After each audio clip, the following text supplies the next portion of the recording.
সেনা জঙ্গি লড়াইয়ে ফের উত্তপ্ত উপত্যকা। জম্মু কাশ্মীর থেকে যে খবর উঠে আসছে তাতে করে রবিবার অর্থাৎ গতকাল দুপুর নাগাদ জৈশ-ই মোহাম্মদের জঙ্গিরা গুলি চালাতে শুরু করে এবং সেই গুলিতে ইতিমধ্যে ভারতীয় 7 সেনা জওয়ান গুরুতরভাবে জখম হয়েছেন বলে খবর উঠে আসছে। এবং তারই সাথে জানা যাচ্ছে যে গতকালকে দুপুর নাগাদ এলোপাথারি গুলি ছুড়তে দেখা যায় জম্মু কাশ্মীরের কিস্তওয়াড়ের একটি এলাকাতে এবং ঠিক সেই জায়গাতে এলোপাথারি এই গুলির শব্দ শুনে ভারতীয় সেনাবাহিনী অভিযানে নামে এবং পাল্টা গুলি ছুটতে থাকে।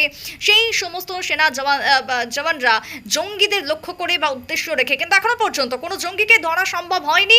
অন্যদিকে সেনাবাহিনীর সাথে গতকালকের অভিযানে সামিল হন সিআরপিএফ এবং স্থানীয় পুলিশ প্রশাসন। সমস্ত কিছুভাবে এলাকাকে মুড়ে ফেলা হয়।